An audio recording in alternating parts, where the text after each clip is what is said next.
Bien-aimés, soyez bénis au nom de Jésus-Christ. À mon réveil ce matin, le Seigneur m'a mis à cœur d'aller vers le livre d'Ésaïe, une fois de plus, mais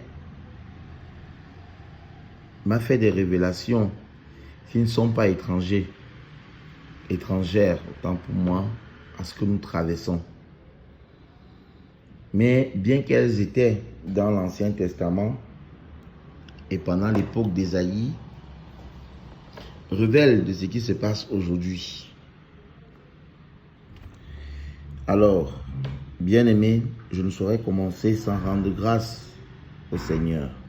Pour vous tous qui suivrez cette prière, que cet instant soit un instant où vous vous mettez en présence du Seigneur.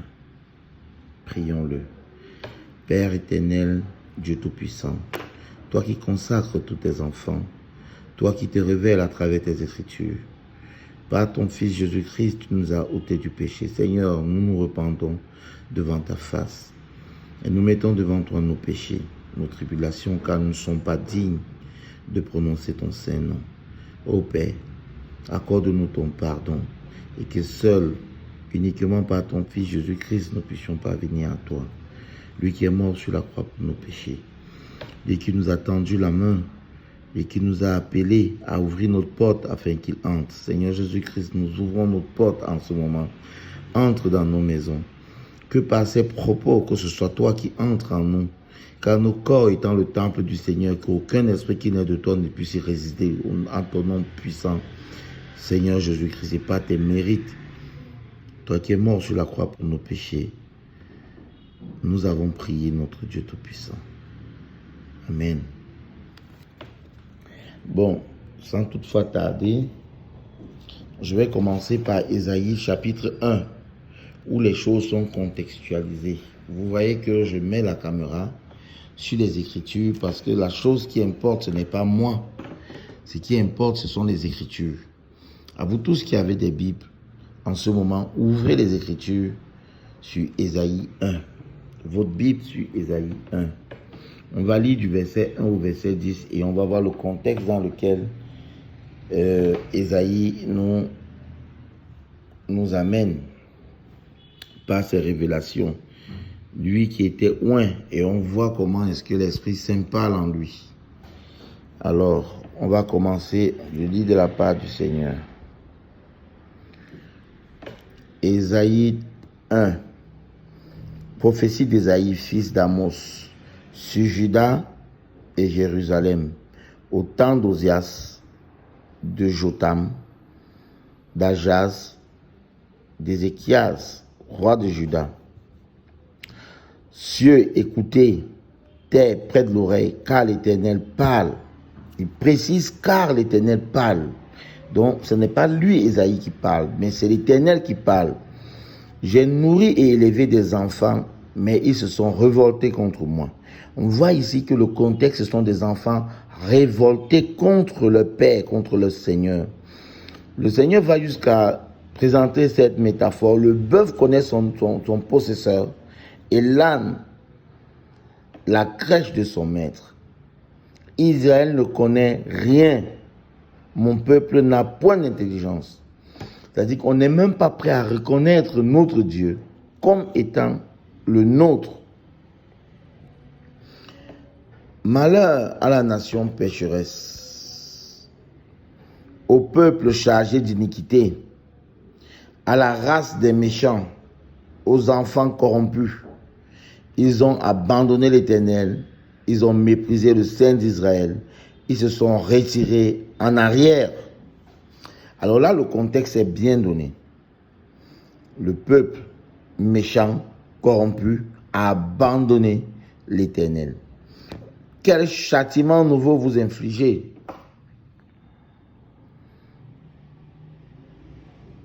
Quand vous multipliez vos révoltes, la tête entière est malade. Le peuple est révolté contre leur Dieu. Et il précise que la tête entière est malade et le cœur est souffrant. De la plante des pieds, rien n'est en bon état. Donc, vous voyez bien que la métaphore est faite sur notre corps. de la plante des pieds à la tête, rien n'est en bon état. Le peuple, le Seigneur parle ici d'un peuple, son peuple. Et si on regarde bien le peuple, il fait la métaphore sur l'homme. De la plante des pieds à la tête, rien n'est en bon état. Bien-aimés, nous sommes malades. Nous sommes malades car le péché nous rend malades. Ce ne sont que blessures, confusions, plaies vives, qui n'ont ni été pensées, ni bandées, ni adoucies par l'huile. Votre pays est dévasté, vos villes sont consumées par le feu, des étrangers dévorent vos campagnes sous vos yeux. Ils ravagent et détruisent comme des barbares. Et la fille de Sion est restée comme une cabane dans une vigne, comme une hutte dans un champ de concombres, comme une ville épargnée. Ici, le Seigneur est en train de présenter que malgré tout ça, la fille de Sion existe. Et vous savez, quand on parle de la prostituée, on parle de l'église détournée. Et lorsqu'on parle de la fille de Sion, on parle de l'église sanctifiée. Il précise bien que comme une ville épargnée, si l'Éternel des armées n'eût réservé un faible reste, nous serions comme Sodome, nous ressemblons à Gomorrhe. Voilà les bases qui sont fixées. Et la précision est faite. Si le Seigneur n'eût réservé un faible reste, ça veut dire que parmi le peuple, il y a une petite poignée qui continue à suivre le Seigneur et que son nom soit sanctifié, qu'il soit béni pour cela. Et c'est à cause de cette petite poignée que la fille de Sion est épargnée. Dans cette petite poignée, nous verrons dans la suite que le Seigneur épargne la fille de Sion. Cette petite poignée qui demeure dans l'Éternel est épargnée pas par deux personnes, par le Seigneur lui-même. Il dit, écoutez la parole de l'Éternel, chef de Sodome.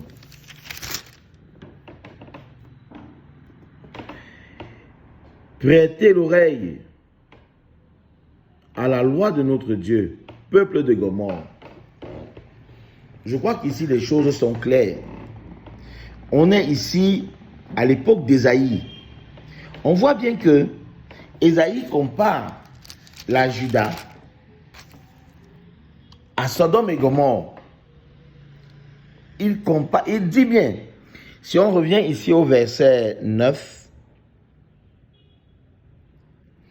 si l'Éternel des armées n'eût eu conservé un faible reste, nous serions comme Sodome, nous ressemblerons à Gomorrhe. Et souvenez-vous bien dans Genèse que quand le Seigneur envoie les anges aller détruire Sodome et Gomorrhe, et Abraham, notre ancêtre, celui qui a reçu la promesse, qui a fait passer la première alliance avec le Seigneur, lui, il demande, Seigneur, pour ces quelques, parce qu'il a tellement cité le Seigneur, il dit, s'il y a ça, j'épargne. Pour ces quelques fidèles qui observent ta loi, il dit, s'il y a ça, j'épargne cette ville. Et il s'est fatigué parce qu'il n'y en avait pas. Alors, il a plaidé pour Lot, son neveu. Et le Seigneur fut épargné Lot. Mais on voit bien ici que Lot a suivi la voie du Seigneur et a été sauvé. Parce qu'il a écouté et il a reconnu les anges du Seigneur. Parce qu'il a reconnu les anges du Seigneur. Et tous ceux qui étaient avec lui sont partis. Donc, le Seigneur montre que le peu de personnes qui pouvaient exister dans cette Juda, qui était comme elle était, empêchait le Seigneur, faisait le Seigneur, donnait, ce peu de personnes étaient toujours épargnées. C'est-à-dire que, est-ce que à cause de ce que le Seigneur a quand même détruit Sodome et Gomorrhe, mais a sauvé cela. Et vous voyez que parmi ceux-là, la femme de Lot n'a pas pu être épargnée. Parce que elle est entrée dans une voie qui n'était pas elle. Alors, ceux qui se trompent eux-mêmes dans la voie et le chemin du Seigneur, ils vont vivre ce que la femme de Lot a vécu. Parce qu'ils sont loin de la désobéissance de la parole de Dieu. Va et ne regardez point derrière, mais elle regarde le derrière. Ici, le Seigneur nous montre que il n'abandonne pas ses oins. Soyons bénis de voir cet enseignement. Et vous voyez que cet enseignement, le Seigneur est le même dans l'Ancien Testament, dans le Nouveau Testament. Appelez ça comme vous voulez, Ancienne Alliance, Nouvelle Alliance. Le Seigneur est le même. Nous avons aujourd'hui la grâce d'avoir reçu le Seigneur Jésus nous-mêmes et avoir reçu ses promesses. Ce qu'en ce temps, le Seigneur opérait pas à travers ses prophètes. Aujourd'hui, nous avons écouté l'enseignement, l'évangile de Jésus. Et ses disciples se multiplient à travers le monde. Alors, là, nous avons vu la description, nous avons vu le contexte. Et nous pouvons comparer ce contexte à aujourd'hui. Nous savons que le peuple est tel qu'il est. Continuons à voir, est tel que décrit ici. C'est-à-dire que nous avons une petite poignée qui est réservée et épargnée. Et l'ensemble du corps, de la tête, de la plante des pieds à la tête, est pourri, est malade. Alors, venons maintenant dans Ésaïe 1, toujours chapitre 1, du verset 21 à 23. Verset 21 à 23. Ok. Désolé si vous voyez plein d'écritures dans ma Bible, hein, c'est comme ça que je m'enseigne. Le Seigneur attire notre attention et dit, quoi donc? Quoi donc? La cité fidèle est devenue une prostituée. Voilà, on parle encore de prostituée maintenant, contrairement à la fille de Sion, devenue une prostituée. Elle était remplie d'équité, la justice y habitait et maintenant il y a des assassins. N'est-ce pas notre société actuelle? Ton argent s'est changé en scorie, ton vin a été coupé d'eau,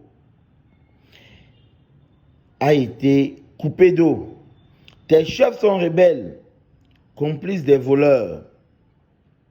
Tous aiment les présents, courent après les récompenses et ne font pas droit à l'orphelin. Et la cause de la veuve ne vient pas jusqu'à eux. Ici, le Seigneur nous décrit une fois de plus comment ce peuple était. Et quand on regarde le peuple de Juda à l'époque d'Ésaïe est le même que celui que nous vivons aujourd'hui. Le même. Je ne pense pas que même l'incrédule témoigne qu'ici s'agit de notre contexte. Tous nos chefs sont corrompus. Ils brandissent l'arme de l'incorruptibilité et ils oppriment ceux qui sont accusés de corruption alors que tous sont corrompus. Combien de fois nous élevons nos frères, les fémans, comme on les appelle dans d'autres pays d'Afrique, les gaïmans, ou alors les escrocs en langage normal. ce que le Seigneur répugne, ce que le Seigneur rejette, ce que le Seigneur, maintes fois dans la Bible, dénonce, l'escroquerie. Il refuse ça. Les escrocs n'entreront pas dans le royaume des cieux. C'est bien dit. Alors, lorsqu'ils reviennent avec le butin, les grosses voitures, les Hummer et autres, ils offrent à boire. Et nous les célébrons. Et nous les célébrons. Combien de fois, mon frère, ma soeur, tu marches avec ton frère, tu lui poses tes problèmes avec l'argent de l'escroquerie. Tout récemment, une de nos sœurs célébrait le fait qu'elle est liée à son bourreau qui est en Arabie Saoudite parce que c'est lui qui couvre ses peines. C'est quand même terrible. Comment voudrait-on attribuer à Dieu une telle bassesse? Et elle a l'impression que c'est le Seigneur qui l'a mis sur son chemin. Et ils ont toujours des phrases. Le Seigneur utiliseront tes adversaires pour ta gloire. Sorcellerie. Vous pouvez vous consoler comme vous voulez, mais la parole du Seigneur est la même. Et le Seigneur ne change pas. Allons voir encore comment le Seigneur décrit ce peuple. Alors on va lire Ésaïe 2 du verset 6 au verset 8. Ésaïe 2 du verset 6 au verset 8.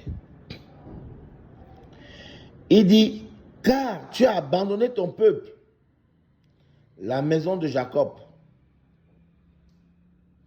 parce qu'ils sont pleins d'Orient. Alors là c'est grave. On voit tout ce que nous faisons aujourd'hui d'Orient. Combien de vidéos sont publiées tous les jours avec des enseignements orientaux.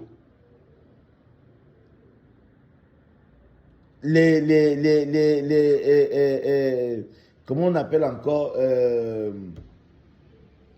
les maîtres naissent tous les jours, les coachs tous les jours. Comment cultiver la force de l'intérieur, la force de la pensée. Hein? Le yoga, comment maîtriser? Vous cherchez à quoi? À défier qui? À défier votre créateur? Lui-même vous dit, c'est pas ce qu'il attend de vous. Mais aujourd'hui, vous voulez maîtriser la pensée, ce que vous devez penser doit se produire. Yes. Et vous dites, crois en Dieu, qui vous dit pas sa parole. Faites d'abord et premièrement, principalement, les choses du ciel et tout vous sera donné par-dessus tout. Et le reste vous sera donné par-dessus tout. Le Seigneur dit, fais les choses de ton Père et je prendrai moi-même tes combats. Mais tu veux faire la force de la pensée pour penser quoi? Est-ce que vous ne voyez pas que je n'ai pas besoin de trop parler sur ces enseignements qui tendent à mettre l'homme au centre de sa réussite, qui tendent à mettre l'homme au cœur de sa réussite. Et on va voir ici, dans le verset qui suit, ce que le Seigneur dit à ce sujet. Vous mettez l'homme au cœur de votre réussite. Vous vous mettez vous-même au cœur de votre réussite. Et on verra par la suite ce que le Seigneur fait de cela. L'enseignement du Seigneur est le même. Là, je suis venu dans le livre d'Ésaïe et j'ai reçu la révélation. Je partage avec vous au nom puissant de Jésus. Que son Esprit Saint repose sur cet enseignement pour uniquement la gloire de son Père et que ceux qui auront la grâce de le recevoir soient transformés au nom puissant de Jésus. Amen. Ici, moi-même, sachez que moi-même qui partage ça avec vous, je suis en train de recevoir. Parce qu'au travers de ces enseignements, je m'enseigne, je reçois, je culpabilisais, j'ai pleuré le Seigneur. Je lui ai demandé, et je continue à lui demander, Seigneur, pardonne-moi pour toutes les fautes, moi qui me suis conduit comme tel tu refuses, comme ce que tu décris. Je te supplie de me pardonner. Pardonne-moi pour ces erreurs, Seigneur. Lave-moi. de ces iniquités. En ce moment même, je me repens devant ta face. Chers frères bien-aimés, le diable a été chassé du ciel parce qu'il faisait l'apologie de sa personne. Il disait que c'est lui qui a la capacité, c'est lui le plus beau, c'est lui le plus grand, c'est lui le plus fort. Alors il a régné son créateur. Et le Seigneur l'a répudié. Il a commencé à corrompre son peuple. Le peuple du Seigneur, le Seigneur l'a chassé. Il est descendu avec le tiers des anges déchus, qui ont été déchus. Comprenez-moi et comprenez-moi. Une science qui vous apprend que c'est vous qui êtes le maître de votre réussite et personne d'autre. Qui vous apprend à frapper la main sur votre poitrine, alors que le petit paludisme, j'aimerais bien qu'on me donne la force de la pensée qui empêche de mourir. Pourquoi les gens qui ont la force de la pensée meurent? Pourquoi ils vivent et meurent? Ils ne pouvaient pas, avec la force de la pensée, combattre leur mort. Ne vous laissez plus entraîner. Ne vous laissez plus entraîner. Et vous verrez ce que la parole de Dieu dit dans Isaïe à ceux qui enseignent les fausses doctrines. On ne va pas faire le livre d'Isaïe en entier, hein. Seulement les 5 chapitres, 5 premiers chapitres. Le Seigneur est merveilleux. Toutes les sciences qui tendent à montrer le culte intérieur, le bouddhisme, tout ce qu'on a, les sciences de la franc-maçonnerie qui vous montrent l'élévation de soi, le Kundanami, les prophètes, le culte des nouvelles églises avec les prophètes et pasteurs qui sont vraiment des tout-puissants, par qui sans eux rien n'est fait. Et ce qui est bizarre, c'est que vous avez cette église à côté de vous, vous faites comme si vous ne voyez pas. Où le pasteur dit que c'est lui qui vous donnera ça. Et vous avez l'église à 100 mètres où le pasteur dit que c'est seulement lui qui vous donnera ça. Mais finalement, c'est de quel Dieu on parle? Un Dieu divisé. Or, l'écriture est la même. Regardez jusqu'à quel niveau l'écriture est la même entre l'Ancien Testament, le Nouveau Testament jusqu'à Apocalypse. Le Seigneur parle des mêmes choses. Pourquoi est-ce que les hommes de Dieu veulent faire ce qu'ils ne parlent pas? Vous verrez ce que le Seigneur dit de ses enfants. Et dans ce petit livre,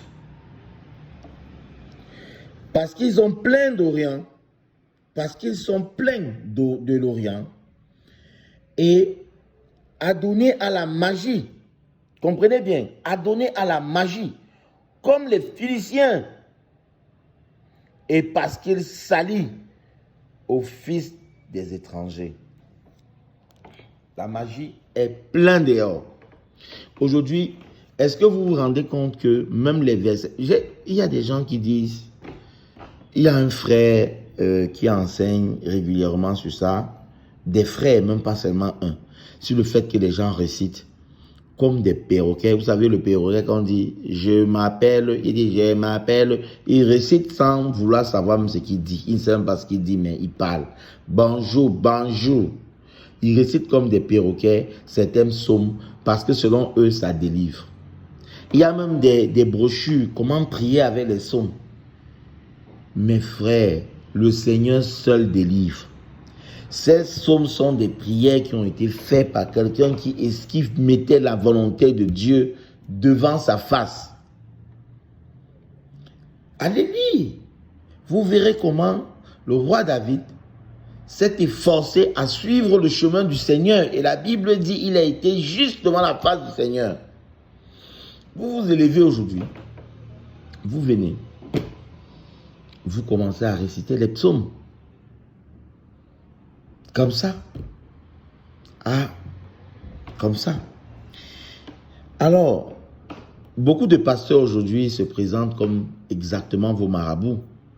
Comment est-ce que, frère, tu te lèves, tu as forniqué la veille Tu viens voir un pasteur. Oh frère, mon père. Tu l'appelles d'abord mon père, mais pourquoi? Il est à t'accoucher. Oh Seigneur. Regardez encore le culte de la personne. Mon père. Il est ton père. N'est-ce pas l'ange? L'ange. Pas un monsieur d'une église qui se fait appeler mon père. Mon pasteur. Daddy. Padre. Voilà les mêmes noms. L'homme de Dieu. Parce que vous êtes les êtres du diable. Ça fait mal de voir la déroute dans laquelle le peuple de Dieu s'enfonce. Tu as péché la veille. Tu viens dire, mon père, j'arrive pas à dormir. Je me suis réveillé là, j'ai fait tel rêve. Il se met bon, tu prends 3 jeûnes, 3 ceci, 3 cela. Tu loues la Sainte Vierge Marie. C'est qui? Vous verrez que dans le livre d'Ésaïe, on montre qu'il faisait des nourritures. Que le peuple, dans le peuple de Juda, préparait de la nourriture. On verra ça tout à l'heure dans le livre de Jérémie. Je ferai en bonus la lecture du chapitre 7 de Jérémie. Pour honorer la reine du ciel. Pour honorer la reine du ciel. Je vous salue Marie. Et la Bible dit que la reine du ciel est un démon. Allez lire Jérémie 7.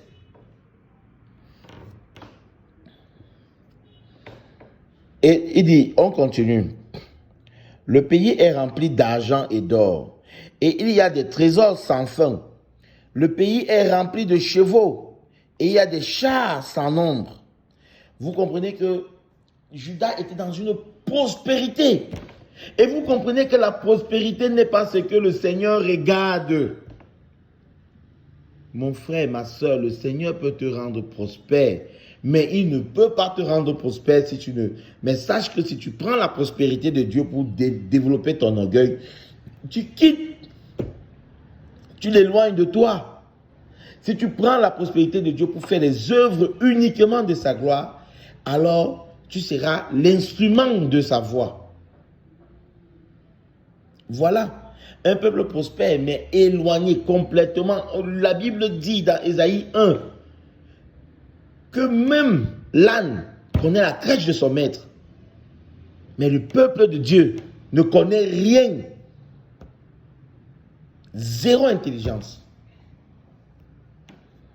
Vous ne reconnaissez même pas votre Dieu. Le pays est rempli d'idoles. Ils se prosternent devant l'ouvrage de leurs mains, devant ce que leurs doigts ont fabriqué. Eh, Seigneur, nous parlons de ça tous les jours. C'est comme si on a mangé la tête de ces gens. Seigneur, que par cet enseignement, beaucoup de personnes reçoivent. Et qu'ils arrêtent de croire au chapelet qui est une idole, de croire aux statuettes des Vierges Marie et autres qui sont des idoles, de croire aux photos de leurs prophètes qui sont une idole. Qu'ils arrêtent de mettre des signes de croix, de mettre des croix dans leur maison comme des idoles, parce que c'est la croix qui les protège. Faux, c'est votre Dieu qui vous protège.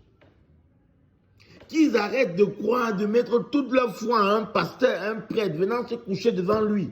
D'autres même viennent coucher avec lui, en se disant qu'en couchant avec lui, puisqu'ils les acceptent, alors ils auront ce qu'ils veulent de Dieu. Comment Dieu peut donner du péché, de la prospérité devant le péché? Chers bien-aimés, je vais vous dire, il m'est arrivé un soir d'avoir péché. Je savais que j'avais péché. Je me sentais tellement mal d'avoir péché. Mais pendant mon sommeil, j'ai un rêve comme quoi j'ai eu un nouvel emploi. Je vois même dans le rêve un des messieurs que je connais, qui est groupe HR quelque part, qui est groupe responsable des ressources humaines, groupe, c'est-à-dire qu'un responsable des ressources humaines qui recrute des directeurs, et qui m'appelle pour me donner qui était là dans mon recrutement, et quand je viens, je trouve que c'est lui le responsable même pas des ressources humaines, il avait un grand poste aussi là-bas, il avait un grand bureau, on me montre mon bureau. Mon bureau était vaste, dans un espace vitré, comme si c'était une grande tour arrondie, ovale. Vous voyez souvent ça dans certains édifices de palais, comme le palais à Lomé. Vous avez comme un dôme ovale. Mon bureau était quelque part. Le véhicule était une 308 Peugeot. Je vous donne avec précision le rêve. Et par la suite, je sors, je trouve ma mère et certaines personnes. Ma mère qui est décédée, qui me parle, qui parlait là et tout, et tout, et tout. Quand j'ai sursauté, me suis réveillé, j'ai mis mes genoux au sol. J'ai pleuré devant la face du Seigneur. Pardonne-moi mes iniquités, Seigneur. Ne me laisse pas. Ne m'offre pas comme proie aux méchants. Je leur ai donné une raison de rentrer dans ta maison. Ta maison, c'est mon corps. Pardonne-moi, Seigneur. Pardonne-moi. Je refuse toute prophétie reçue dans ce rêve, car il n'est pas de toi. Et je ne crois qu'à un seul Dieu, le Créateur du ciel et de la terre, le Père de Jésus-Christ. Et ce n'est que par Jésus-Christ que j'ai reçu la grâce. Lui, mon Seigneur, mon Sauveur. J'ai fait cette prière avant de dormir. Comment est-ce que vous pouvez penser que vous avez péché la veille? Vous faites mal, vous avez mal dans votre chair pour avoir péché. Mais votre Seigneur vient vous donner un boulot, une voiture, parce que c'est comme ça que vous récompensez vos enfants qui vous ont désobéi. N'est-ce pas? Vous devez les sanctionner. Dans le cas contraire, vous attendez qu'ils vous demandent pardon avant de leur offrir votre générosité. N'est-ce pas à la maison? Votre petit frère fait une bêtise et vous lui donnez un bonbon. Ne vous détrompez pas. Les choses du Seigneur sont simples. Vous voulez toujours voir là où on vous a donné le truc. Alors c'était quelqu'un de décélévé. Allez voir mon père, j'ai eu tel rêve. Vraiment, oh, le Seigneur soit béni. Hein? Oh, pasteur. Hey, l'homme de Dieu, j'ai rêvé ça. Oh, le Seigneur m'a montré que tu vas recevoir. Amen. Ne pense seulement quand tu vas recevoir à l'offre du Seigneur, à la maison du Seigneur. Viens donner, viens faire. L'homme de Dieu, j'ai rêvé que je dis, oh, amen, que le Seigneur soit béni. De quel Seigneur parlez-vous? Et après, il te dit, fais une offrande pour l'église. Maintenant même, il faut faire une action de grâce pour l'église. Tu prends le reste des miettes que tu as. Tu viens, tu achètes des trucs, tu offres au pasteur ou tu prends de l'argent, tu lui donnes. Parce que même dans le rêve, on t'a dit que tu devais finir aller chez le pasteur et donner l'argent. Tu as dit que je ne parle pas. Lisez-la encore. Lisons. Mon peuple n'a point d'intelligence. L'âne même, le Seigneur dit, l'âne même connaît la crèche de son maître. Israël ne connaît rien. Ça dit que vous posez des actes sans même reconnaître qu'ils ne sont pas de Dieu. C'est ce que ça veut dire. Vous posez des actes sans reconnaître que ces actes-là ne sont pas de Dieu. Mon peuple n'a point d'intelligence. Bien-aimés, continuons. Alors, le Seigneur nous met vraiment en garde contre les idoles. L'ouvrage de nos mains. Arrêtons de nous prosterner devant l'ouvrage de nos mains. De frapper la main sur la poitrine. Ça, c'est moi qui ai fait. C'est-à-dire, quand on vient te dire, oh, félicitations, de rendre gloire à Dieu, tu commences à dire, non, vraiment, tu sais, j'avais réfléchi j'avais pensé et quand j'ai vu comme ça, j'ai créé ceci, j'ai créé ça. Moi qui vous parle, je suis champion par moment, je me perds dans ça. Je parle souvent comme ça. C'est-à-dire que cette révélation me parle, moi, m'édifie. Le Seigneur m'enseigne. Ne dis plus ça, moi qui vous parle.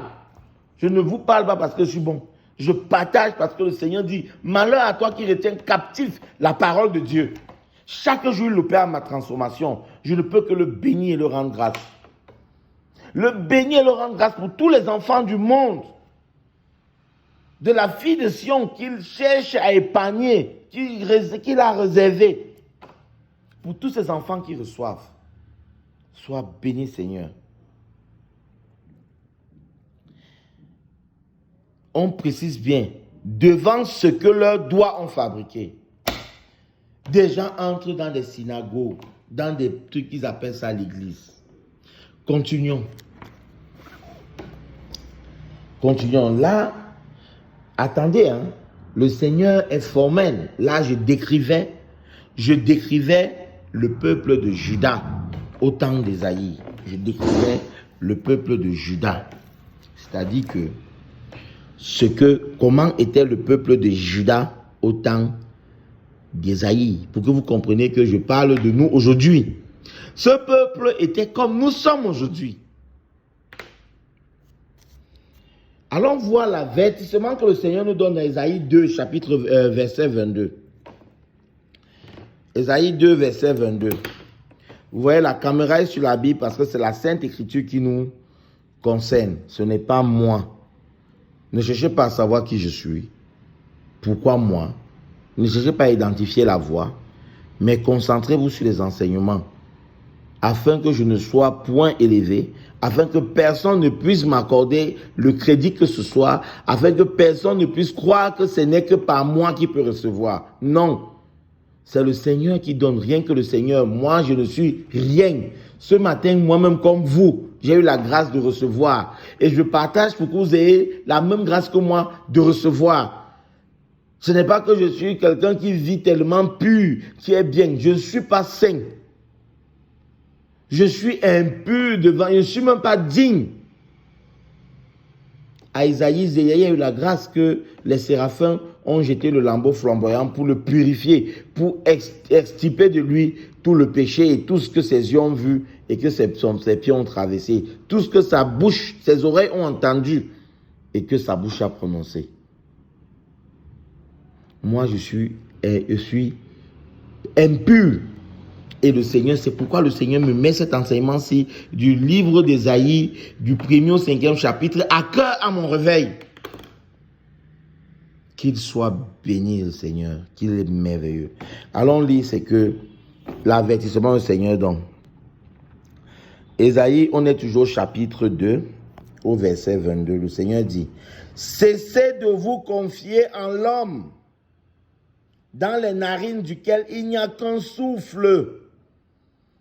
Car de quelle valeur est-il? Voilà. Cessez de vous confier à l'homme.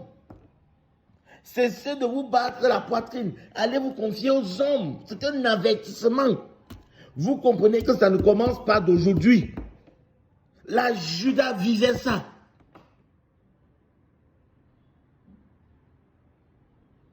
La Juda vivait ça. Les gens se confiaient aux hommes. On va avancer dans l'enseignement.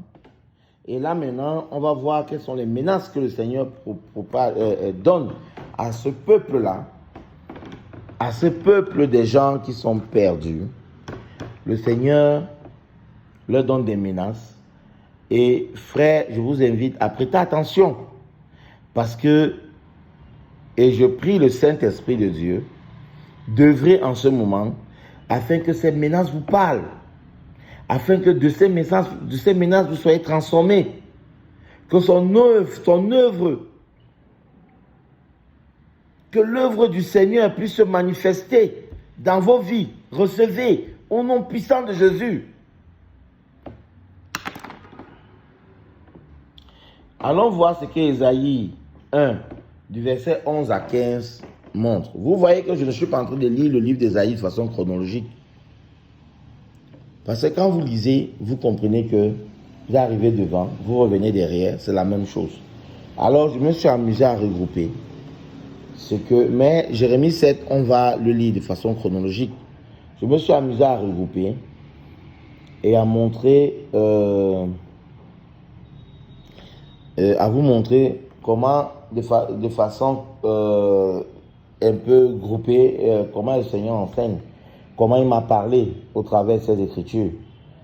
Ce n'est pas chronologiquement que j'ai reçu.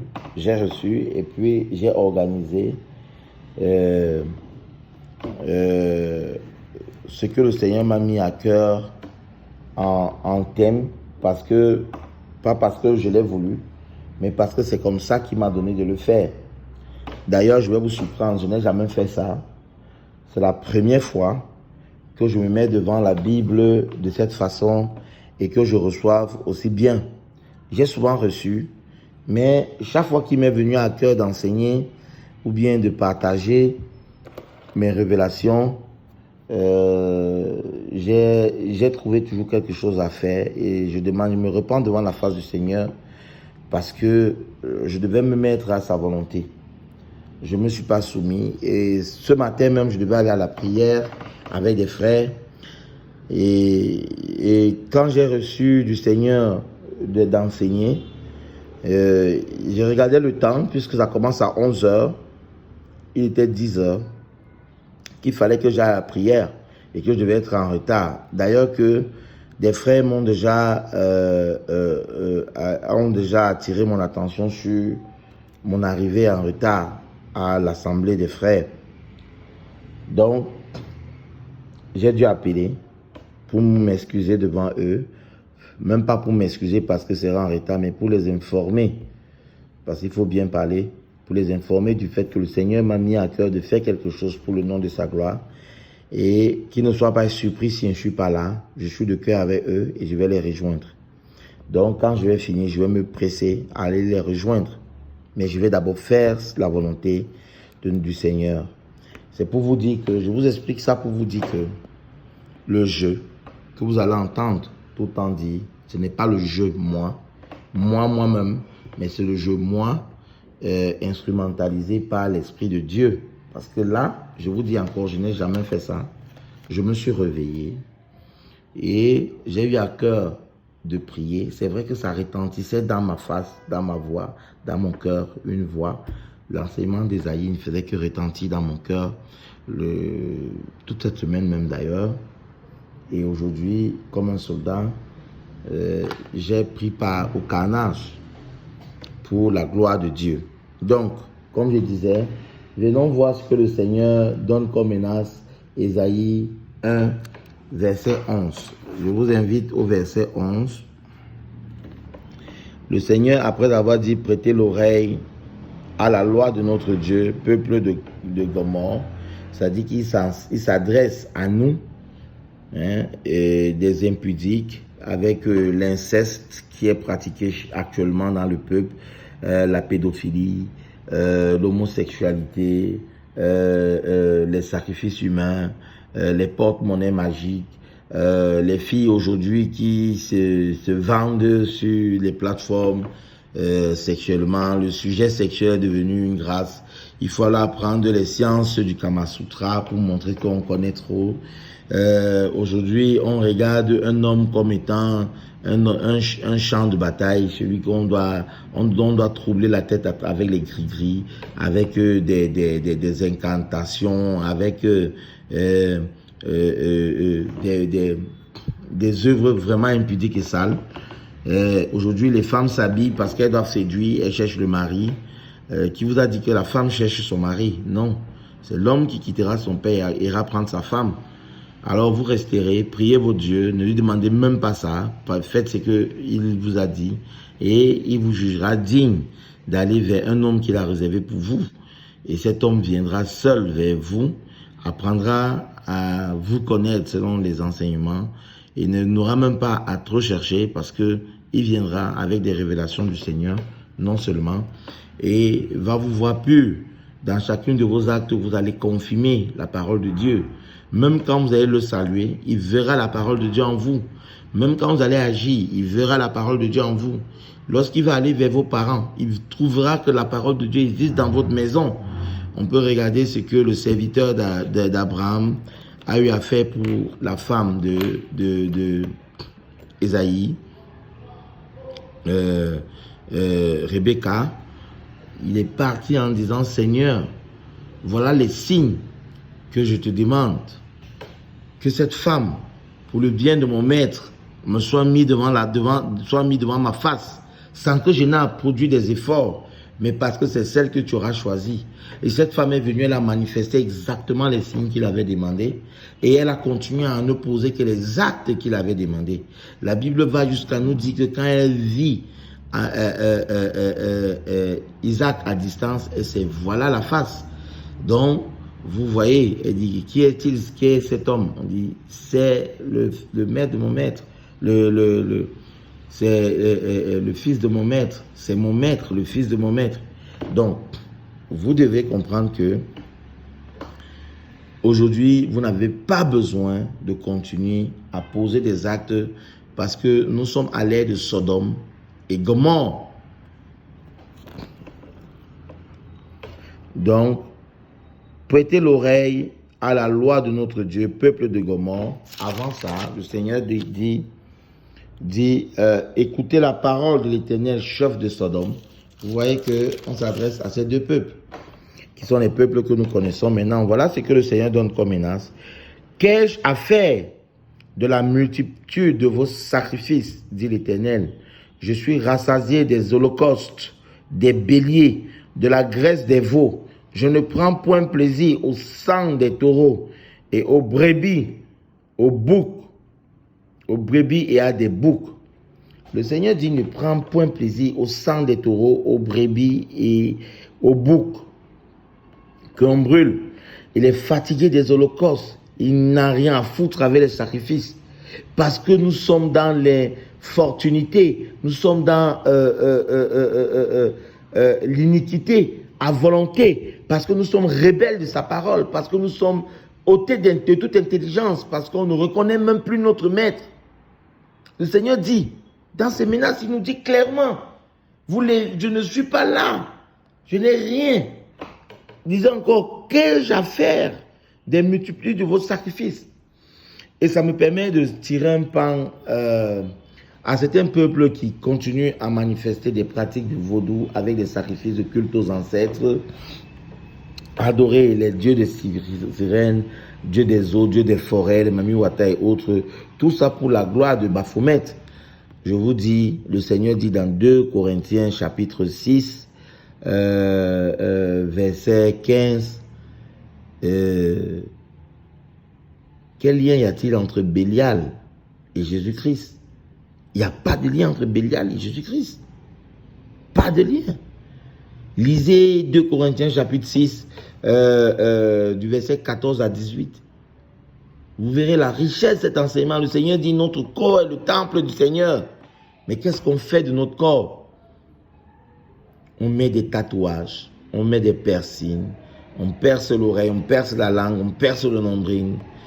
On porte des faux cheveux, on ne respecte pas les cheveux que le Seigneur nous a donnés au nom de la beauté et parce qu'on veut se révéler et après on va se mettre à genoux, on prie. Et vous verrez ce qui est dit dans Jérémie 7 par rapport à cette attitude.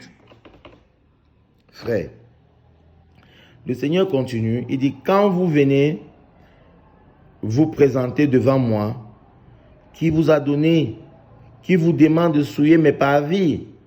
C'est-à-dire que le Seigneur vous interpelle encore, vous qui êtes souillés. Ne vous présentez pas devant lui, étant souillés. Et on se souvient bien que quand le Seigneur dit à Moïse de ramener son peuple sur la montagne, il demande à Moïse, aux hommes, de s'éloigner des femmes pendant 3 jours et 3 nuits, de s'éloigner de toute femme. C'est-à-dire que même pas des hommes seulement qui... Même les hommes mariés devaient s'éloigner de toute femme pendant 3 jours et 3 nuits. Devaient se laver de toute souillure. Pendant 3 jours et 3 nuits, se débarrasser de tout ce qui avait d'impur avant de venir à lui. Donc le Seigneur nous montre toujours à travers ça des actes de repentance. De repentance. Et aujourd'hui, le Seigneur Jésus nous tend la main. Repentez-vous et reconnaissez-moi comme Seigneur et Sauveur. Je vous accorderai la grâce du pardon de vos péchés. Et il dit, le Seigneur continue en disant, cessez d'apporter de vaines offrandes. J'en ai horreur l'encens, les nouvelles lunes, les sabbats, les assemblées. Je ne puis voir le crime s'associer aux solennalités. Je vais revenir sur un détail. Et ce détail, c'est le Seigneur qui me le met à cœur. Frères, vos vaines offrandes, arrêtez d'aller donner de l'argent à l'église. Alors que vous êtes impurs, regardez-les, ces hommes politiques, avec tout ce qu'ils font de mauvais. ils sont à la tête, là-bas devant. D'ailleurs, même ils ne sont même plus assis devant. Ils sont dans un angle, assis à la droite. Regardez très bien, pas à la gauche. Regardez très bien dans l'église catholique. À la gauche, qui est-ce qu'on met? Et dans certains temples de l'iniquité, qu'on appelle des maisons de l'Éternel, des nouvelles églises qui naissent tous les jours. Regardez très bien le signe. Regardez à la gauche, c'est la chorale. C'est la chorale principale. Et souvent des sœurs. À la droite, c'est des hommes spéciaux. C'est des boss. Ils sont souvent assis face à face avec les choristes ou quoi que ce soit. Souvent de l'autre côté, à gauche, c'est d'autres... dans certaines églises, c'est les pasteurs assistants, la femme du pasteur, les femmes des pasteurs assistantes. Elles sont tous du côté là. Les anciens de l'église, ils sont tous à gauche. À la droite, ce sont les fortunés. Les grands hommes qui sont élevés. Ah, la maison de notre Seigneur. Je te bénis, Seigneur, pour ces révélations. N'apportez plus vos vaines offrandes. J'en ai horreur l'encens. Arrêtez, arrêtez, arrêtez de faire du mal et de brûler l'encens chez vous. Arrêtez de faire du mal et de croire qu'en faisant des rituels, ça marche. Ce sont des rituels, ce n'est pas la volonté du Seigneur. Vous mettez l'encens, vous mettez les bougies, vous récitez des prières. Notre Père qui est aux cieux, je vous salue Marie, je crois en Dieu. Il dit, psaume 81, psaume ceci, psaume cela. On a prié. Certains sont même allés jusqu'à montrer des démarches. Ma batterie montre faible, mais le Seigneur nous dit que tant qu'il est dans les cieux, et que c'est sa volonté, ce sera fait. Même avec la batterie faible, pour la volonté du Seigneur. Seigneur, pardonne-moi si un seul moment j'ai vu ma batterie signaler faible et je me suis écrié, Seigneur, pardonne-moi, car je donne toute mon espérance en toi. Je ne doute point, je fais ta parole et ce téléphone ne va point s'éteindre jusqu'à ce que j'ai terminé de proclamer ta gloire et ton enseignement. Au nom puissant de Jésus, je prie. Amen.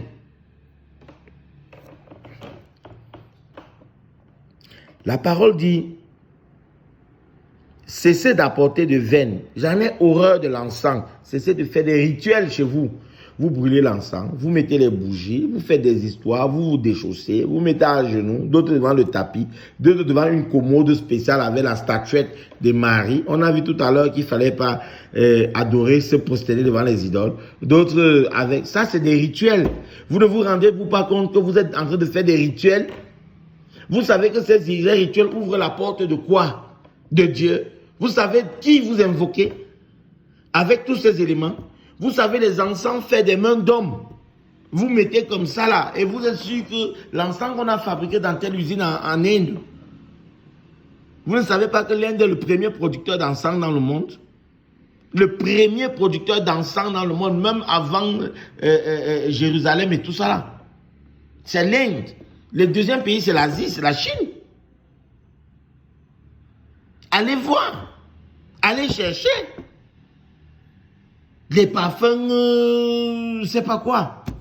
Ange Michel Gabriel, il vous a dit qu'il a un parfum. Il vous a donné ça quand? Peuple de Dieu. Peuple de Dieu.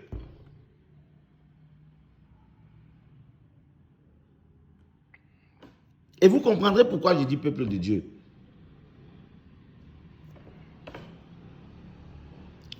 Le Seigneur dit, cessez d'apporter de vaines offrandes. J'en ai en horreur l'encens. Les nouvelles lunes, on parle de la lune. On a vu la lune ici, on a vu le soleil, les ramadans se fêtent, les ceci. Il en a en horreur des nouvelles lunes qu'on observe tous les jours. C'est biblique, ce n'est pas quelque chose de faux. J'en ai en horreur les sabbats. Les sabbats. Vous qui dites que dimanche est le jour du sabbat, le Seigneur vous dit, vous êtes impurs. J'en ai en horreur les multiples sabbats que vous allez célébrer dans les assemblées. J'en ai en horreur les sabbats et les assemblées. Le Seigneur vous le dit, j'en ai en horreur les sabbats et les assemblées. Vous qui prenez le dimanche pour le jour du sabbat, alors que le dimanche s'appelle en anglais Sunday, le jour du soleil.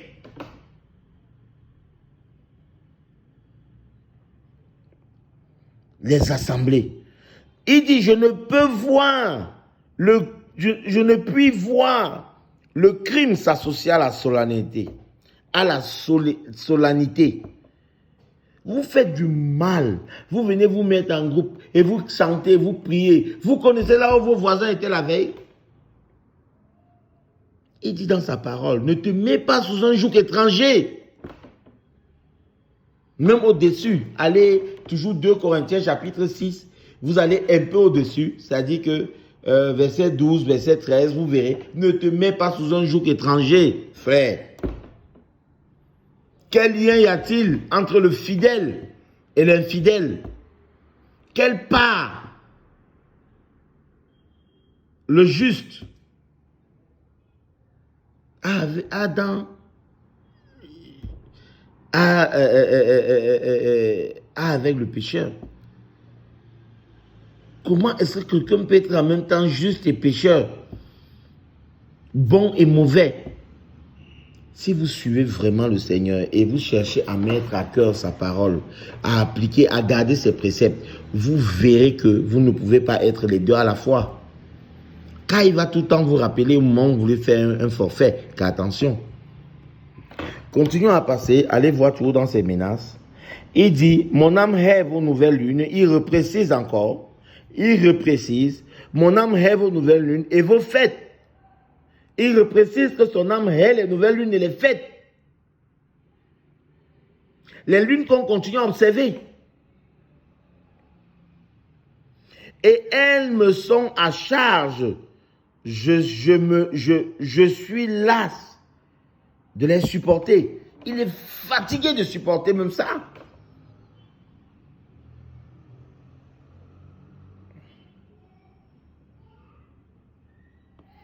Donc, ça c'était les menaces. J'ai dit, c'était Ésaïe 1, du verset 1 à 15. Là, on a lu du verset 1 à 14. Le verset 15 dit, voilà encore, alors ça c'est la terreur. Écoutez bien ce que le Seigneur dit. Quand vous étendez vos mains, je détourne de vous mes yeux. Quand vous multipliez les prières, je n'écoute pas.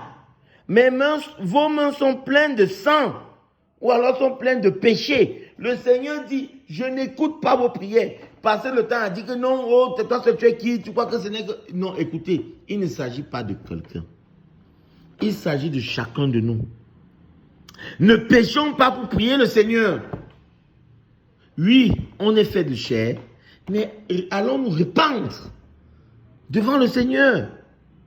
Prions afin qu'il nous pardonne d'abord nos iniquités avant de l'aimer les mains, commencer à le glorifier. Vous ne pouvez pas glorifier Dieu, chanter Dieu dans vos assemblées en observant des lunes. Combien de vous sont allés manger la viande sacrifiée aux idoles l'autre jour à la fête du Ramadan, alors que le Seigneur enseigne dessus? Sur la viande sacrifiée aux idoles. Lisez vos Bibles, mes frères. Il dit, ne mangez point.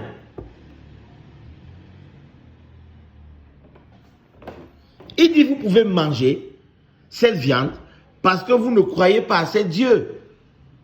Parce que votre seul Dieu, parce qu'en fait, ce n'est pas à un Dieu que ça a été sacrifié. Pour vous, c'est une viande qui a été tuée. Et manger. Mais il attire votre attention. Si votre frère qui vous la donne vous dit qu'elle était sacrifiée aux idoles, alors ne prenez point part à ce sacrifice.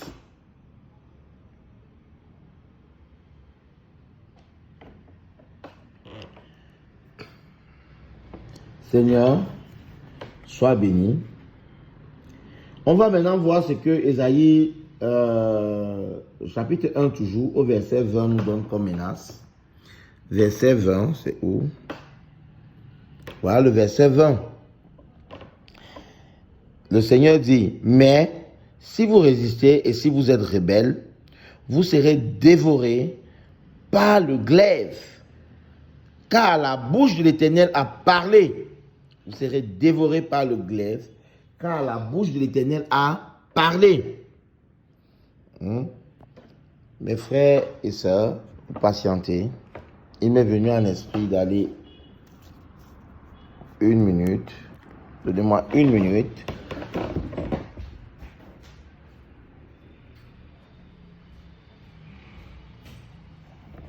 Voilà. On va continuer avec Ésaïe 1, verset 24. On a dit verset 20, mais si vous résistez et vous êtes rebelles, vous serez dévorés par le glaive, car la bouche de l'Éternel a parlé. Le Seigneur vous donne cette instruction, c'est une menace. Si vous continuez à vous rebeller, à résister à la parole de Dieu, c'est le glaive qui va vous dévorer. Et il dit au verset 24, allons-y, Ésaïe 1, verset 24, c'est pourquoi, voici ce que dit l'Éternel, l'Éternel des armées, le fort d'Israël, je tirerai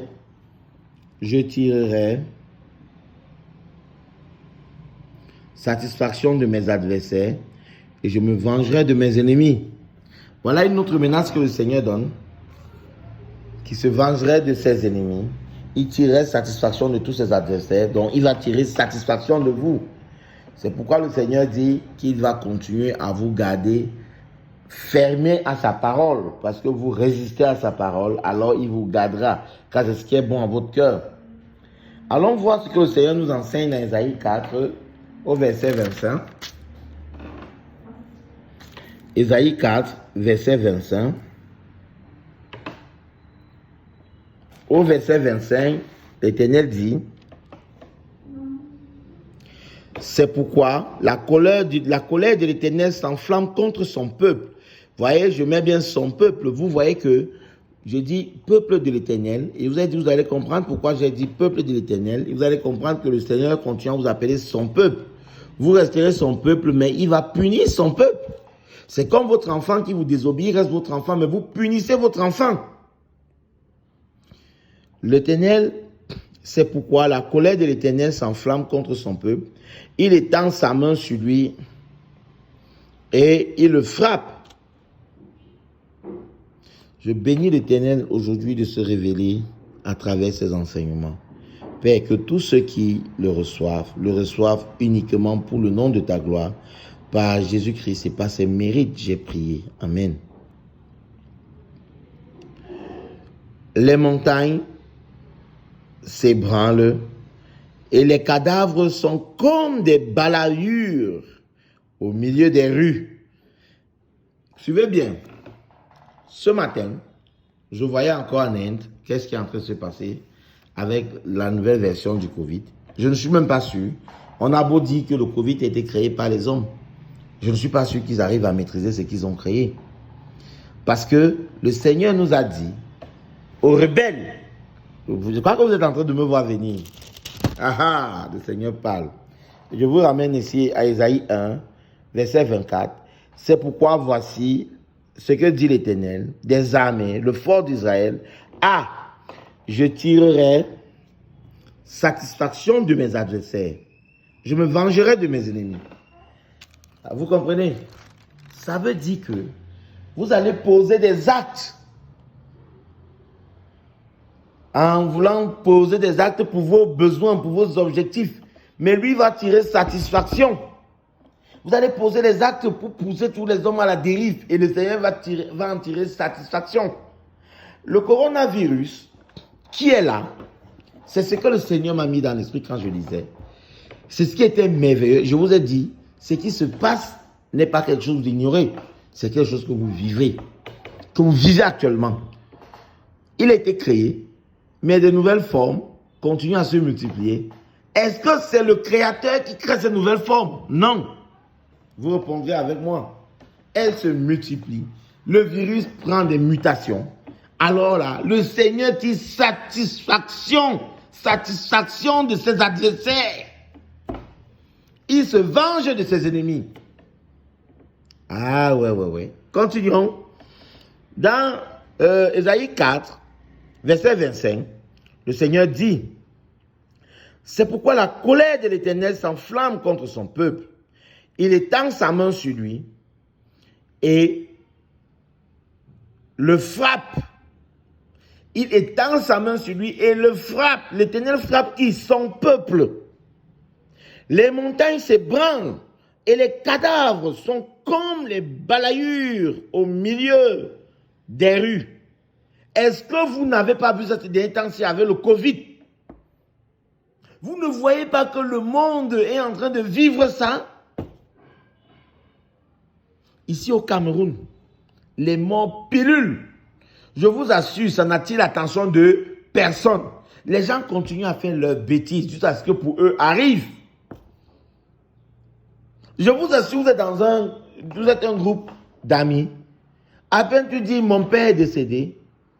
Ouais, mais vraiment, sois fort, mes condoléances. Et la fameuse bête phrase qui repose en paix, il est déjà mort. Le Seigneur nous dit là où vont les morts. Et dans Isaïe, on verra là où ira les morts. Au séjour des morts. Et la phrase bête, ouais, prions pour que le Seigneur soit souple avec lui. Vous qui? Vous qui? Vous priez qui? Qui vous a donné ce droit et cette autorité? Alors, le Seigneur dit, les morts. Quand tu dis, mon père est mort, oh, du courage. Le lendemain, la personne qui t'a dit du courage dit que, ouais, je t'annonce la mort de mon père. Après 3 jours, le troisième dit, oh, ma mère est décédée. Quatrième jour, je vous assure que c'est comme le défilé. Et ce que je raconte n'est pas faux. On continue à célébrer les morts, à faire des immenses fêtes pour montrer qu'il a été le culte de l'orgueil. La fête de son enterrement, c'est pour qui? C'est pour Dieu? C'est ça pour vous la gratitude? Le Seigneur qui est le Père de votre Père vous dit, la gratitude c'est de garder les enseignements du Seigneur. Soyez des hommes dignes, qu'on vous reconnaisse par l'œuvre de votre Père, de votre éducation. Voilà comment vous honorez votre Père. Vous n'honorez pas votre Père en organisant de grandes fêtes, en dépensant des millions. Des gens qui vont venir, ils vont prier. On va faire des maisons de prière, des maisons de ceci. On va adorer, on va faire ceci. Vous adorez qui? Le mort? Il est mort, il puise son sort. Allez lire l'histoire de Lazare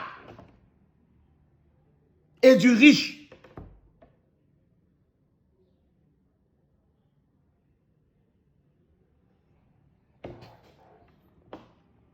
La Bible nous montre bien dans cette menace que il nous dit qu'il va étendre sa main sur son peuple, étend sa main et le frappe. Et voilà les manifestations, quand il frappe son peuple, les montagnes s'ébranlent avec les tremblements de terre qu'on a tous les jours.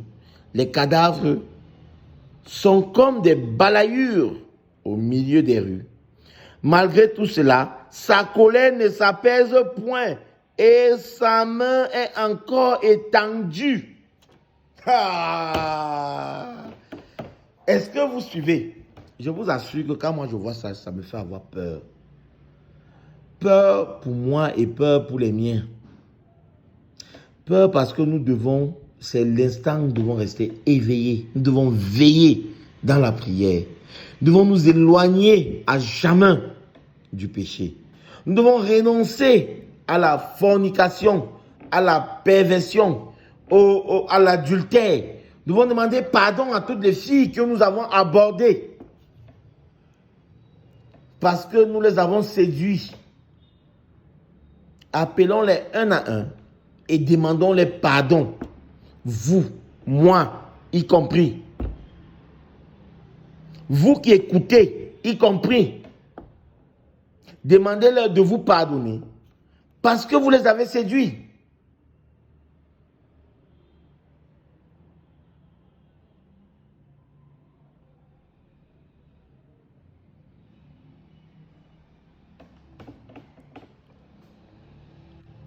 Et comme ça, vous serez léger, vous serez lavé des œuvres de l'impudicité. Vous ne pouvez pas avancer dans la parole de Dieu si vous êtes resté captif de l'impudicité. Vous ne pouvez pas avancer si vous êtes captif du mensonge. Appelez votre frère, dites je vous ai menti. Il va crier, ça ne vous enlèvera rien. Sachez demander pardon à celui qui crie au secours, qui se plaint de vous. Même si vous avez raison, faites-le pour la gloire de Dieu. Le Seigneur ne nous apprend-il pas? Hein? Qu'est-ce que quelqu'un nous gifle à gauche, on lui donne la droite? Qu'on continue qu'on aime nos ennemis? Qu'on continue à donner du souhait de paix à ceux qui nous apportent la guerre? N'avez-vous pas vu Étienne? Quand il était lapidé, il a prié pour eux. N'avez-vous pas vu le Seigneur Jésus lui-même? Quand il était lapidé, il a prié pour ceux-là sur la croix. Étant sur la croix, Seigneur, pardonne-leur car ils ne savent pas ce qu'ils font. Mes chers disciples, soyons des imitateurs du Christ. L'apôtre Paul nous le demande à plusieurs reprises. Soyez les imitateurs du Christ.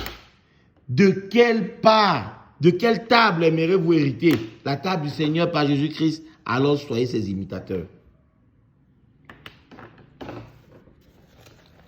Chers frères, on va maintenant aborder la phase du jugement. Le Seigneur nous dit, dans sa colère, voilà les menaces. Et voilà ce qui va se passer concrètement lors de son jugement. Et il prévient que son jugement, c'est pas un fait. Son jugement, c'est un ensemble de faits. C'est-à-dire que c'est un ensemble d'événements qui s'en suivront. Et comme on a vu dans le verset 5 d'Ésaïe 4, le Seigneur nous dit clairement que malgré ça, la colère du Seigneur ne s'apaisera pas. Sa main reste toujours étendue. Reste encore étendue. Voilà ça. Il dit, voilà, faudrait pas dire que je dis ce que je pense. Je lis ce qui est écrit.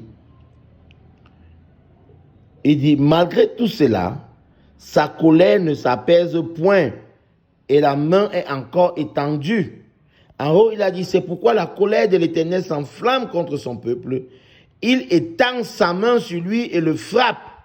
Maintenant, manifestation, les montagnes s'ébranlent et les cadavres sont comme des balayures au milieu des rues. Malgré tout cela, sa colère ne s'apaise point et sa main est encore étendue. Sa main est encore étendue.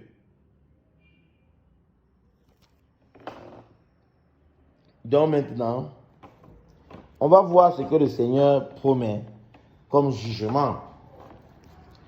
On va aller dans Ésaïe 2. Revenons dans Ésaïe 2. On va lire Ésaïe 2 du verset 9 à 21.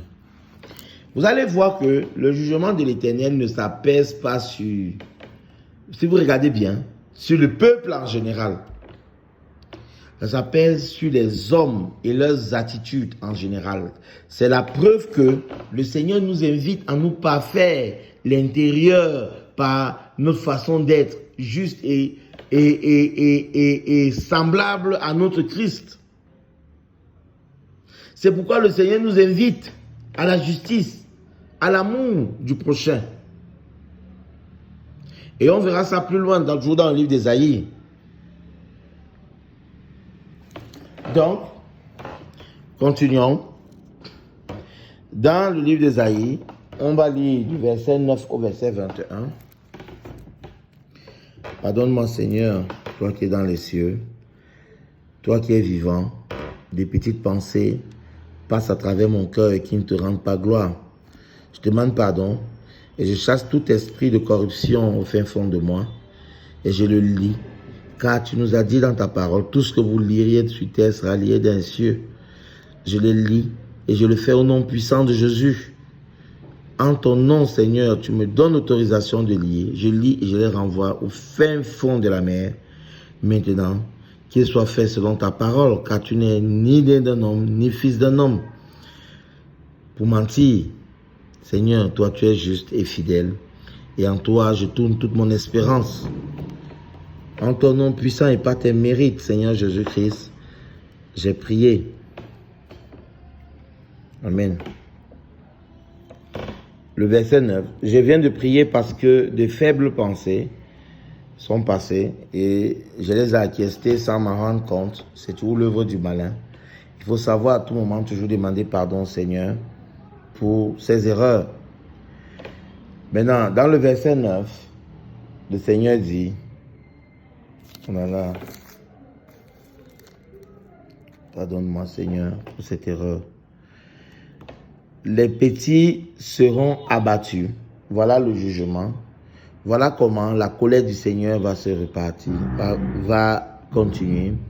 Cette colère-là, c'est le jugement que le Seigneur va amener.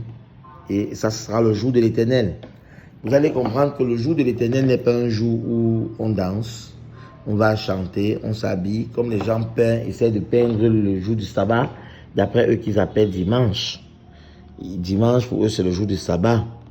Et ils vont dire que dimanche, qu'ils appellent jour du soleil, est aussi le jour du sabbat.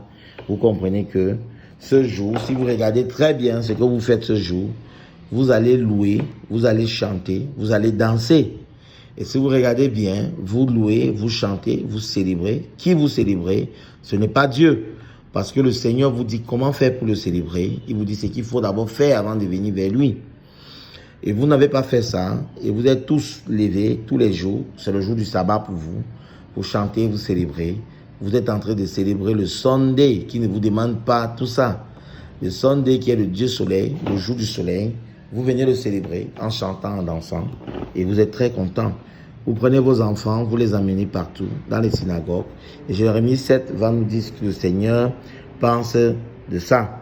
On sera toujours dans l'Ancien Testament pour que vous compreniez qu'il n'y a rien de nouveau sur terre. Le Seigneur a tout dit dans sa parole. Il dit les petits seront abattus et les grands seront abaissés. Les petits seront abattus, les grands seront abaissés. Tu ne leur pardonneras point. C'est le Seigneur qui parle. Entre dans les rochers et cache-toi dans la poussière pour éviter la terreur de l'Éternel et l'éclat de sa majesté. Maintenant, l'Éternel commence à dire.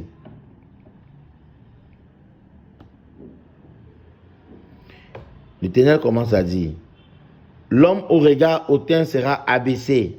Ah, le regard hautain. Et l'orgueilleux sera humilié. L'Éternel seul sera élevé ce jour-là. Amen. Car il y a un jour pour l'Éternel des armées. Voilà le jour de l'Éternel des armées. Ce n'est pas un jour où on peut chanter. Suivez bien. Contre tout homme orgueilleux et hautain, contre quiconque se lève, afin qu'il soit abaissé. Amen. Seigneur nous dit ici, vous, les pasteurs, là, qui levez votre cou, tendez les coups avec des micros et autres, vous affrontez la majesté, vous affrontez la majesté de l'Éternel, vous serez abaissés. Vous, orgueilleux, qui mettez vos photos sur tous vos posters, annonçant des grandes nuits de délivrance, des grandes prières, des grands miracles, en organisant des séminaires avec des prix, des entrées payantes, des grandes nuits d'adoration, des sirènes et des Krishna, des dieux Aladdin, des cultes de l'Orient. Vous serez rabaissés parce que votre orgueil, votre caractère hautain, ministre, tous ces gros-là, vous serez rabaissés. Aujourd'hui, on ne connaît plus quelqu'un pour qui il est. Tu crois ton ancien ami de classe, mais gars, c'est comment? Lui, il est fier de te rencontrer parce que ça fait longtemps. Les gars, vraiment, et tout, c'est content. Au lieu d'être content de bénir le Seigneur, car il vous a donné l'opportunité de vous revoir, de vous rappeler des moments passés, de vous repentir de ce que vous avez fait de mal en ce temps, et de le célébrer car il vous a gardé, conservé votre souffle de vie pendant longtemps. Vous passez le temps à opposer et les réalisations de chacun. Qu'est-ce que tu deviens dans la vie? Voilà les questions. Au moins, je suis docteur. Et puis l'autre est frustré. Parce que lui, il est commerçant. Et le docteur qui dit au commerçant, ah d'accord, tu es où dans quel marché? Bon, gars, je vends les vivres frais à l'angle. Il s'attendait à attendre que j'importe des conteneurs de l'Inde, de la Chine. Mais comme tu vends les vivres frais, il dit d'accord, vraiment, je suis content de t'avoir vu. Je suis très pressé. Je vais quelque part. Hein, on garde contact. Ben, donne-moi ton numéro. Ok, prends mon numéro, appelle-moi, il n'y a pas de souci. Et tu prends ton numéro. La première fois, tu appelles, il décroche. Il se rend compte que c'est toi. La deuxième fois, il te bloque. Voilà la vie. Les gens passent le temps à vivre de façon hautaine, les uns des autres. Voilà. Le Seigneur dit, comme tous les cèdres du Liban, voilà, haut et élevé, il dit bien, contre tous les cèdres du Liban, haut et élevé, et contre toutes les chaînes du bassin, contre toutes les montagnes et contre toutes les collines élevées, contre toutes les hautes tours et contre toutes les murailles fortifiées, contre tous les navires de Tarsis et contre tout ce qui plaît à la vue. Contre tout ce qui plaît à la vue. Je continue. L'homme orgueilleux sera humilié et le hautain sera abaissé. L'Éternel sera seul élevé ce jour-là. Amen. Ça, c'est le jour de l'Éternel.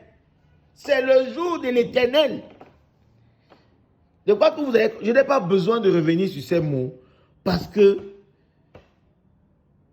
nous avons la grâce du Saint-Esprit de découvrir des choses vraiment merveilleuses, des enseignements qui vont rappeler à l'ordre plus d'une personne.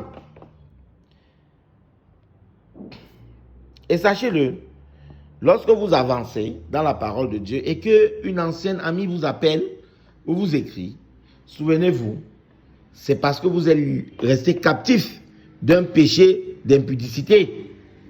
Alors, appelez-la et dites-lui qu'aujourd'hui, vous avez choisi la voie du Seigneur et qu'elle puisse vous comprendre que c'est le Seigneur votre voie et que la relation d'adultère que vous avez eue ensemble, que le Seigneur vous l'a prié de vous pardonner, que vous l'avez séduit, peut-être vous êtes resté dans son cœur, qu'elle vous pardonne et que vous priez le Seigneur pour que le Seigneur la libère du péché que vous avez créé en elle. Parce que vous l'avez séduit, vous avez commis l'adultère, la fornication avec elle. Et chaque fois que vous allez aller vers Dieu, une ancienne amie va vous appeler. Et le Seigneur vous donne l'opportunité de vous repentir. Ne résistez pas, faites-le, car vous avez vu ce qu'il dit de sa parole. Ici, on a lu ça tout à l'heure, à Isaïe 1, au verset 20. On a dit, mais si vous résistez et si vous êtes rebelles, vous serez dévorés par la glaive, car la bouche de l'Éternel a parlé. Alors obéissons à la parole de l'Éternel et faisons-le. Sachons nous repentir à tout moment. Le Seigneur a dit que ce jour, l'orgueilleux sera humilié et l'hautain sera abaissé devant toutes les montagnes, devant toutes les forteresses, devant toutes les choses agréables à la vue, comme vous aimez. Vous serez humiliés. Le Seigneur continue, toutes les idoles disparaîtront. On entrera dans la caverne des rochers, donc dans les profondeurs de la poussière, pour éviter la terreur de l'Éternel et l'éclat de sa majesté, quand il se lèvera pour effrayer la terre. Et ce jour, les hommes jetteront leurs idoles d'argent et leurs idoles d'or qu'ils s'étaient faites pour les adorer. Ils jetteront ça aux rats et aux chauves-souris. Ils entreront dans les fentes des rochers et dans les creux des pierres pour éviter la terreur de l'Éternel et l'éclat de sa majesté, car il se lèvera pour effrayer la terre. Et l'Éternel continue, on a déjà lu ça. Cessez de vous confier en l'homme, dans les narines duquel il n'y a qu'un souffle, car de quelle valeur est-il? J'attire votre attention sur tous les gens avec des longues barbes blanches qui viennent vous dire qu'ils sont des sages. qu'il proclame le culte de ceci, la force intérieure et autres. Vous devez dominer sur vos pulsions et tout ce qui va avec. Ces gens-là n'ont que le souffle de vie. Et le Seigneur décide d'ôter ça quand il veut. Leur pensée ne va empêcher à ces hommes de mourir. Amen. Donc, cessez de vous confier en des gens. Le Seigneur dit, cessez de vous confier en l'homme, dans la narine duquel il n'y a qu'un souffle. Car de quelle valeur est-il? L'homme là n'a aucune valeur, dit l'Éternel. Donc, on va continuer dans le jugement. Je vous invite à venir dans Ésaïe. Ésaïe chapitre 3. On va lire tout le chapitre 3. Il est très intéressant. Très intéressant, croyez-moi. Le Seigneur ici nous enseigne.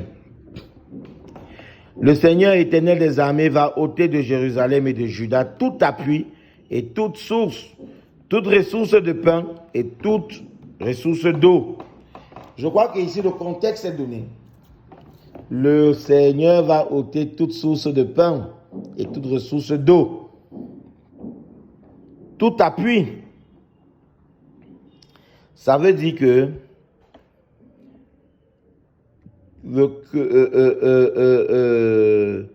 devez voir Jérusalem et Juda comme étant votre corps, comme étant le milieu dans lequel vous vivez. Vous devez comprendre qu'ici, le Seigneur parle de vous, c'est pourquoi il parle de la tête jusqu'aux pieds.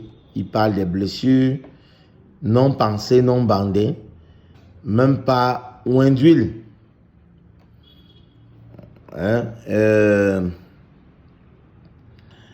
Le Seigneur pose des bases et vous dit que ce jour, il n'y aura pas de pain, pas d'eau, donc il y aura de la famine. Il ôtera tout appui, donc quoi qu'on fera, il n'y aura pas de secours pour nous. Rien ne sera possible. Je crois que c'est tellement clair, moi ne voulant même pas voir ce qui peut arriver, par amour pour mes frères, pour mes sœurs, j'ai aussi pour mes enfants, par amour pour tous, vraiment les frères, ces passages, je les prends par cœur, mais je me dois de les enseigner, de partager comme il m'a été donné aujourd'hui. Pardonne-moi Seigneur, moi qui suis qu'un homme loin de chair, je te demande, je te supplie au nom du Seigneur Jésus-Christ, de ôter toute pensée contraire de ma bouche et de ne me donner qu'à enseigner ce qui est de toi. Que ton Saint-Esprit puisse manifester la volonté, la gloire de notre Dieu, notre Père, et que tous ceux qui suivent cet enseignement puissent recevoir et puissent être transformés à ton nom puissant, Seigneur Jésus, j'ai prié. Amen. Donc, on continue.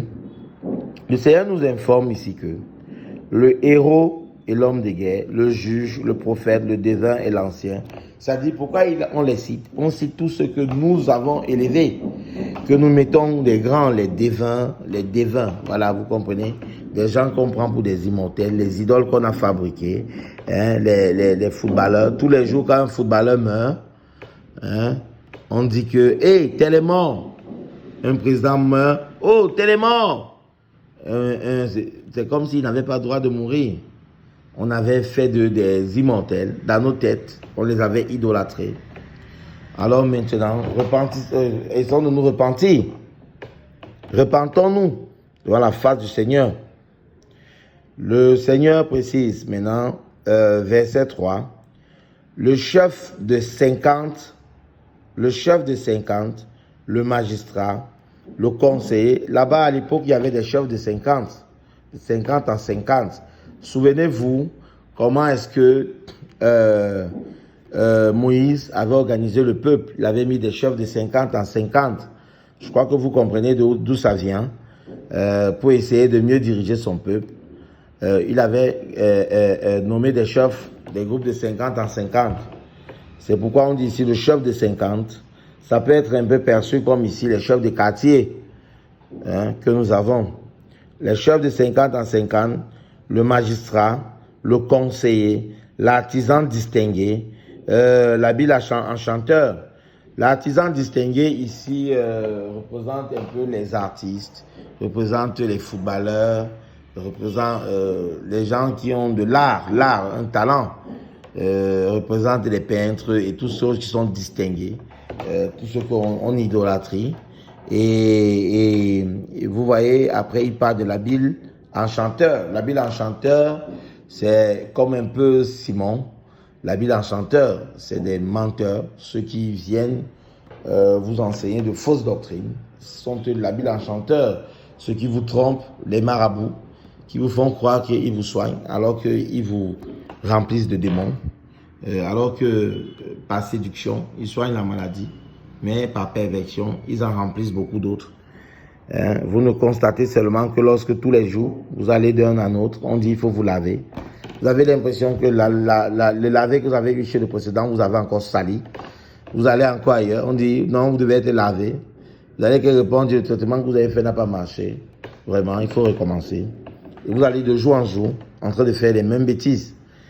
Je vous invite les frères, vraiment, retrouver les voies du Seigneur et on verra ensemble qu'est-ce que le Seigneur recommande pour ça. Le Seigneur dit, je leur donnerai des jeunes gens pour chefs et des enfants domineront sur eux. Ils auront réciprocité d'oppression parmi les peuples. L'un opprimera l'autre, chacun son prochain. Le jeune homme s'attaquera au vieillard et l'homme de rien à celui qui est honoré. Ici, je crois qu'il n'y a rien de nouveau. Vous comprenez, c'est ce qui se passe aujourd'hui. Les jeunes, il y a beaucoup de plus en plus des jeunes, vous voyez. Quand vous allez vous rendre compte que ces derniers temps-ci, lorsque un vieux décède, c'est un jeune, un très jeune qui prend sa place, de plus en plus.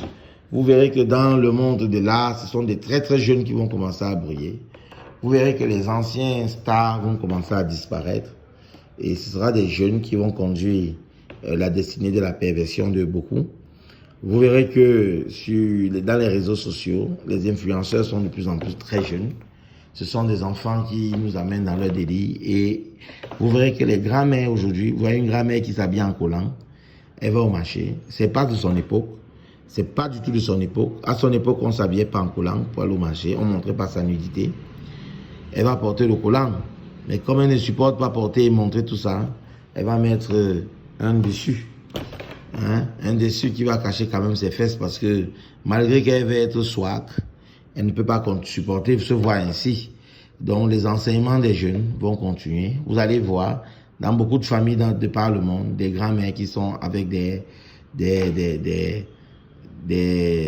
codines, avec des matelots, et qui se pavanent au bord de l'eau avec des caleçons et des soutiens sous prétexte qu'ils se branchent au vieux sur des enfants, alors que la parole ne dit-elle pas que tu ne dois pas découvrir le corps des aînés, le corps de tes oncles, car ce sera la sexualité de ton oncle auquel tu auras pris part.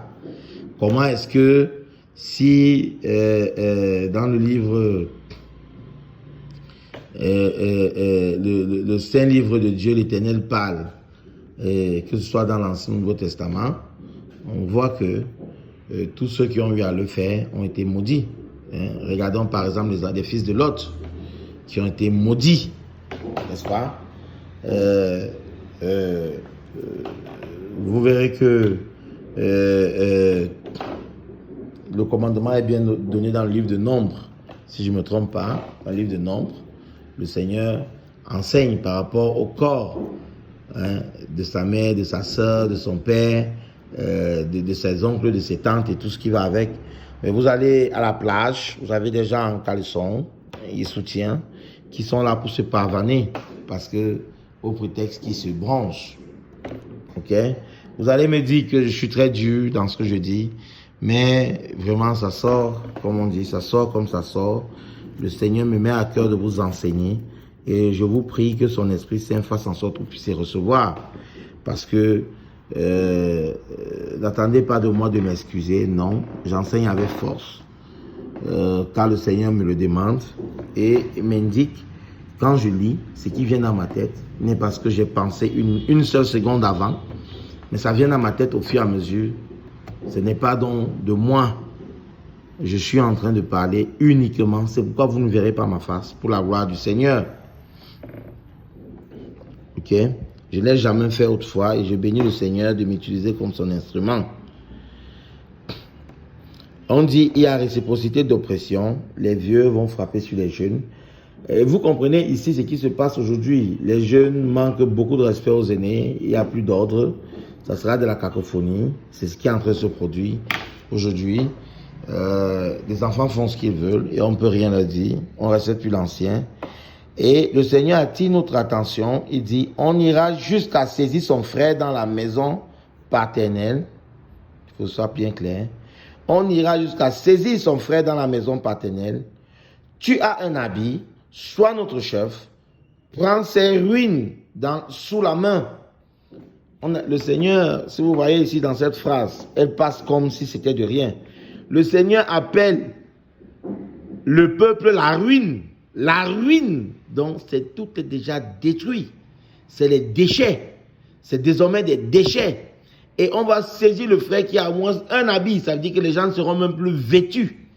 On a bien posé les conditions. Peuple de Gomorrhe, chef de Sodome, écoutez.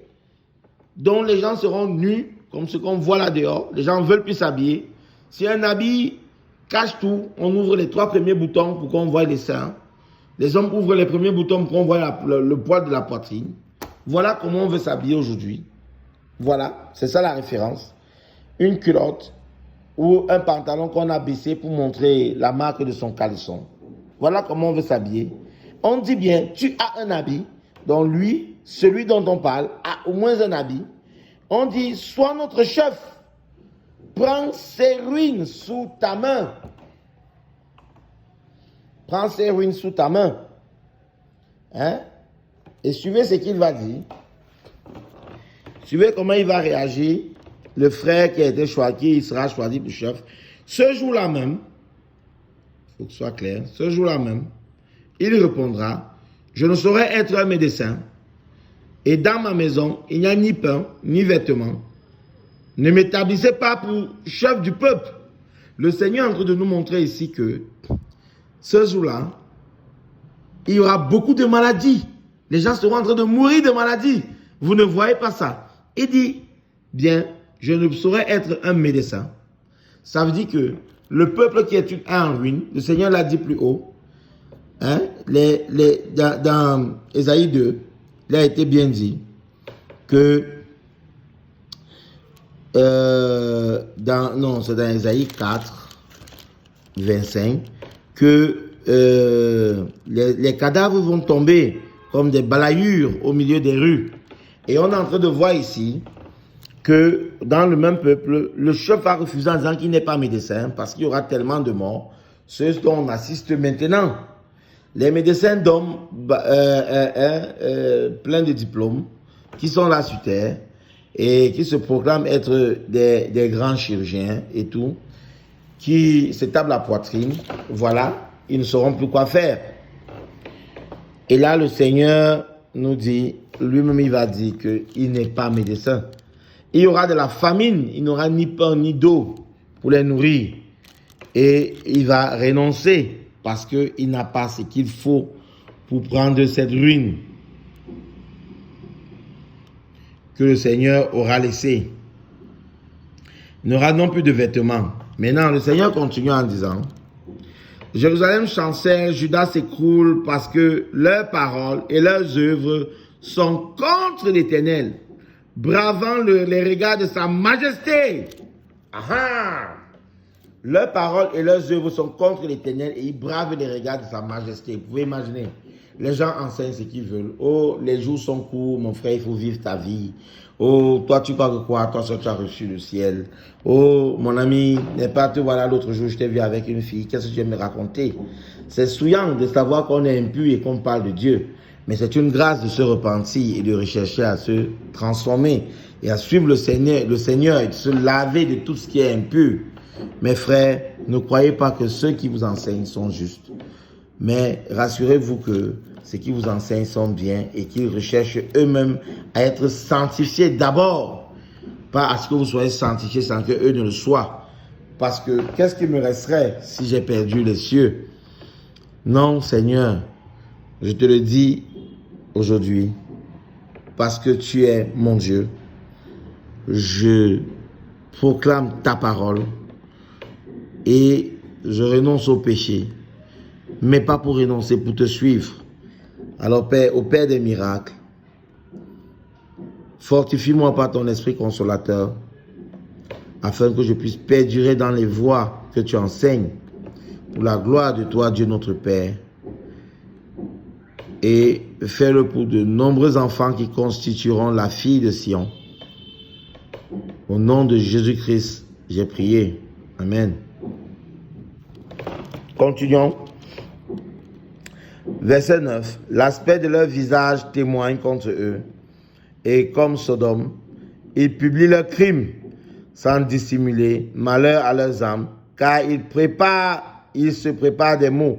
Le Seigneur nous dit, beaucoup de gens marchent là dehors, vous allez les voir, avec des porte-monnaies magiques, des grosses voitures, mais ils sont tristes à l'intérieur d'eux-mêmes.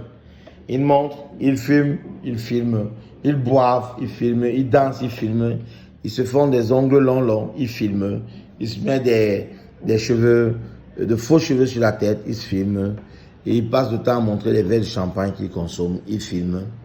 Écoutez les frères, l'objet de tout ce que vous ferez pour la gloire de votre propre corps est sans valeur, car n'a-t-il pas dit que vous n'avez qu'un souffle, et quelle est votre valeur? Alors, continuez à les suivre. Le Seigneur vous invite dans Ésaïe chapitre 2 au verset 22 de cesser de vous confier aux hommes.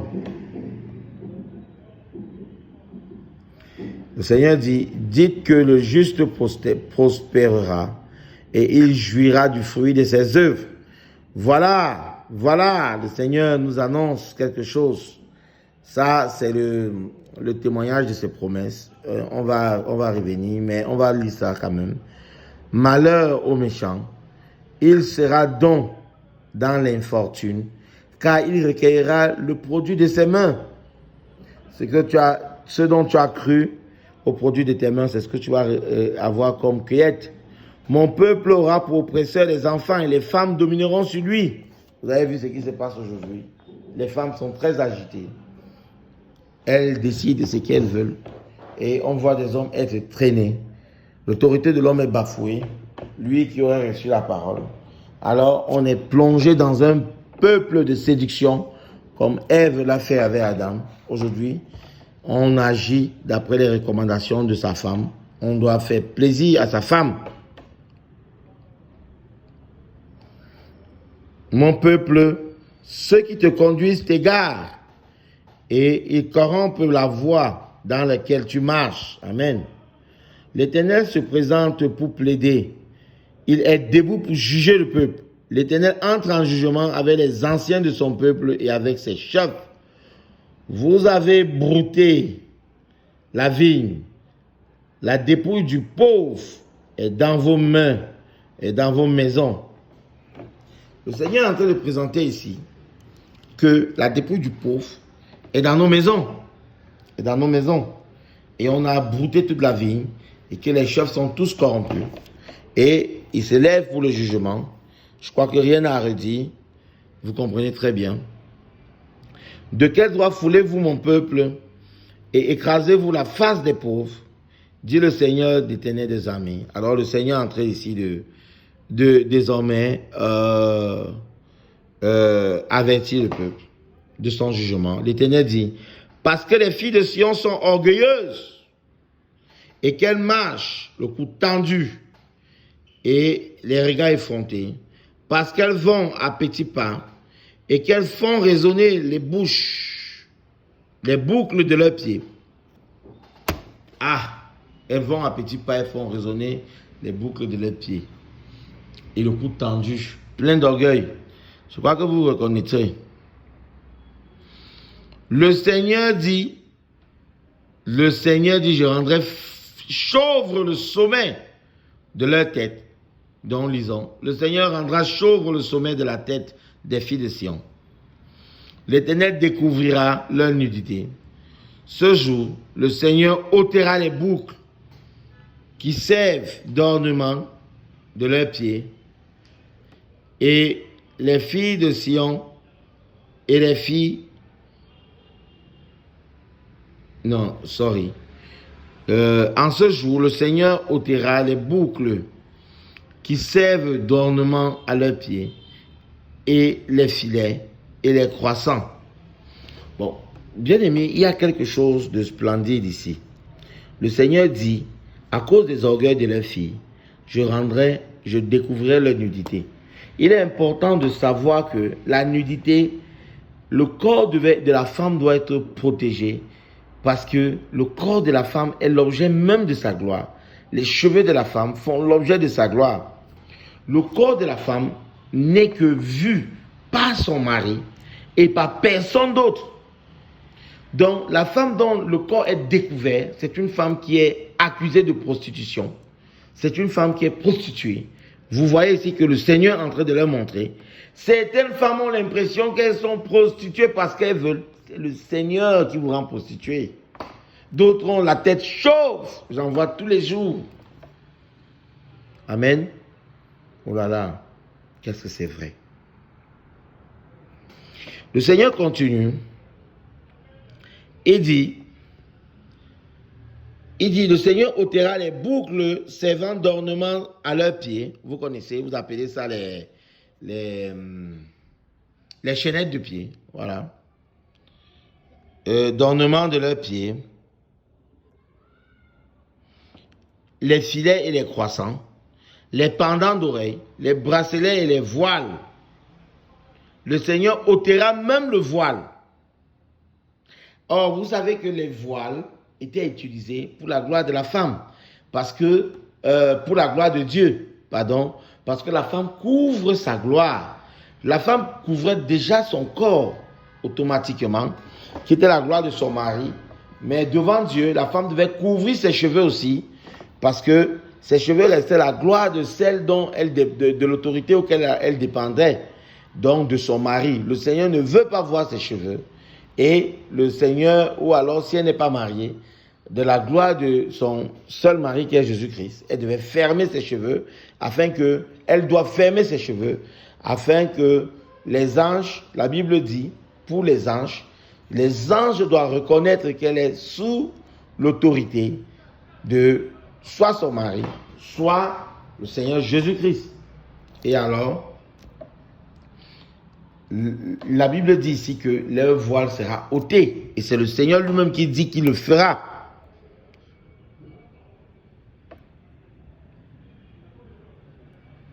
Et le Seigneur dit, les pendants d'oreilles, les bracelets et les voiles, les diadèmes, les chaînettes. Vous avez au début, il dit, découvrez leur nudité et rendrez chauves les filles de Sion. Servent d'ornement à leurs pieds. J'ôterai les boucles qui servent d'ornement à leurs pieds. Ça veut dire qu'avant, les filles mettaient des boucles au niveau des pieds. Vous voyez souvent des femmes qui ont des histoires comme des bagues sur les orteils. C'est de ça qu'on parlait ici plus haut. Maintenant, on parle des chaînettes. La Bible dit les diadèmes, les chaînettes des pieds et les ceintures, les boîtes de senteurs, les amulettes, vous voyez, jusqu'au niveau du parfum. Les bagues et les anneaux du nez. Vous voyez que les choses sont claires. Il y a les bagues que les femmes mettent, beaucoup de bagues, et les anneaux du nez. Vous voyez à qui on ressemble? On ressemble à qui? Lorsqu'on met des bagues, les anneaux du nez, à ces femmes hindoues. Regardez bien les hindous ou les musulmans qui ont cette façon de faire. Les miroirs et les chemises fines.